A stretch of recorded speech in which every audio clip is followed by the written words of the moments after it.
नमस्ते, नेपाली फ्यामिली किचनमा यहाँहरूलाई धेरै स्वागत छ। आज म नेपालको गाउँले स्टाइलमा लोकल कुखुराको मासु बनाउन गइरहेको छु। लोकल कुखुराको झोल मासु जाडोमा त्यसैगरी बर्खामा खानलाई धेरै नै मजा आउँछ। यसको झोल खानाले सुत्केरी महिलाको पनि दूधको सप्लाई बढाउनमा एकदमै फाइदाजनक हुन्छ। यसमा प्रयोग गरिएका विभिन्न प्रकारका मसलाहरूले लोकल कुखुराको स्वादलाई अझै बढी मिठो बनाउनमा मद्दत गर्छ। सुरु गरौँ आजको हाम्रो लोकल कुखुराको झोल मासुको रेसिपी।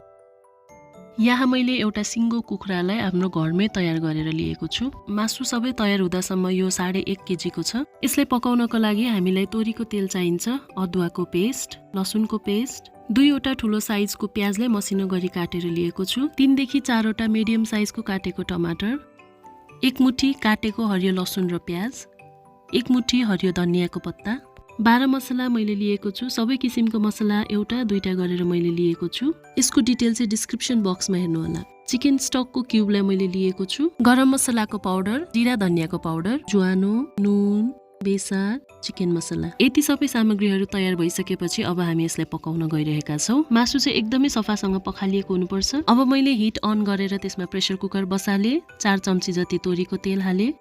तेल हल्का तातो भइसकेपछि मैले 2 चम्ची ज्वानो हालेर केही बेर फ्राई गर्न छोडे।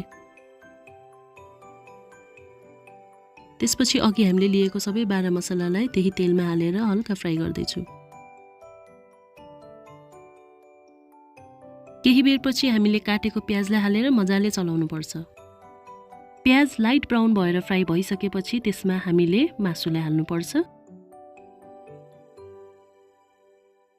अब यो मासुलाई मजाले पुन्युले चलाउनु पर्छ।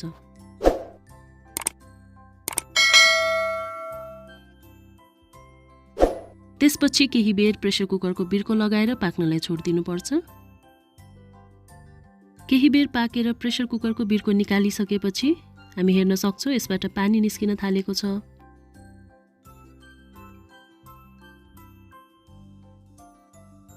अब यसमा हामीले बेसार हाल्नुपर्छ, नुन हाल्नुपर्छ स्वाद अनुसार, जिरा र धनियाको पाउडरलाई हाल्छौँ, त्यसैगरी चिकन मसला हाल्छौँ। यो सबैले मिक्स हुने गरी मजाले चलाउँछौँ। केही बेर मजाले चलाइसकेपछि प्रेसर कुकरको बिर्को लगाएर अझै पाक्नलाई छोडिदिन्छौँ र केही बेर पाकिसकेपछि हामी हेर्न सक्छौँ मसलाहरू कति मजाले मिक्स भइसकेको छ र यो पानी पनि सुक्न लागिसकेको छ।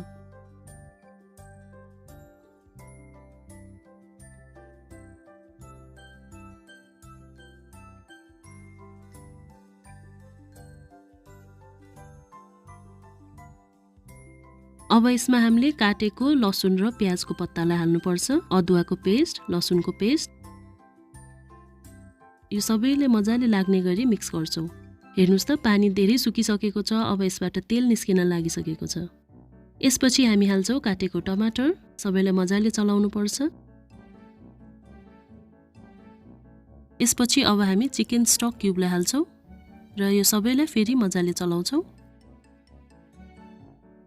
अब 1 कप जति पानी हालेर फेरि चलाउँछौँ र प्रेसर कुकरको बिर्को लगाएर 10 देखि 12 सिटी लगाउनलाई छोडिदिन्छौँ। सिटी लाग्ने बेलामा ग्यासको आँच एकदमै सानो हुनुपर्छ। सानो ग्यासको आँचमा पकाउँदाखेरि एकदमै राम्रोसँगले पाक्छ।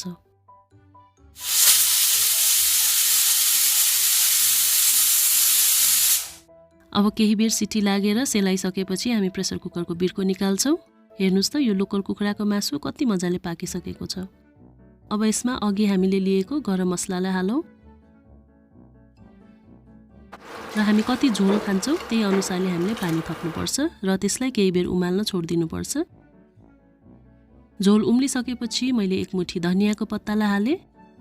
अब हाम्रो लोकल कुखुराको झोल तयार भयो। यसरी बनाएको लोकल कुखुराको झोल एकदम तिखर र मिठो पनि हुन्छ। तपाईँ पनि ठ्याक्कै यस्तै गरी लोकल कुखुराको झोल बनाएर खान सक्नुहुन्छ। आफ्नो परिवारसँग, आफ्नो साथीभाइसँग इन्जोय गर्न सक्नुहुन्छ।